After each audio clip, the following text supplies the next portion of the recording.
来看这个月初时的时阵呢，受到风台外围环流的影响，在台中市文心路时代出现淹水的灾情。也毋过事后市政府所决定讲，要来换120个较大孔的水沟挂，安尼就准做是会当来解决下水的问题啊。这互民代是真不满。要那市政府方面因是强调讲，后手还阁会改进排水的设计。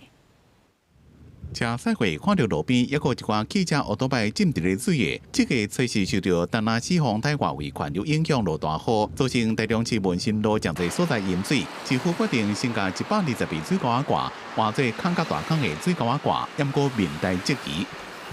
这边是台中最主要的干道文心路，那你可以看到这路边呢侧沟的这个水沟盖啊，上面全部都覆盖了树叶以及垃圾，这个泄水的效率至少就减少了1/3。到现场看，除了树叶啊、粪扫，还有一寡土塌掉的，市府要换文心路沿线120个水沟挂，强调这讲是因为强降雨造成排水负担，差不多20分钟水就消退。不过，哪里议员拢认为安尼做无法度解决淹水的问题。根据气象资料，其实在7月4号大雨的当天，当时的时雨量根本不到70，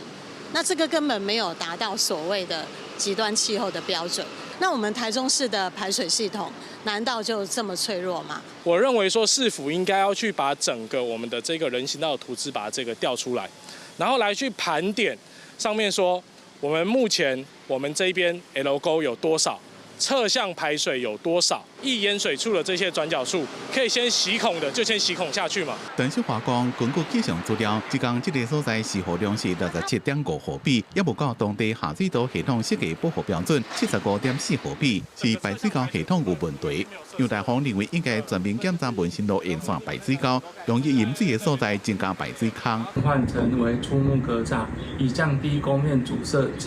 并提升收水效能。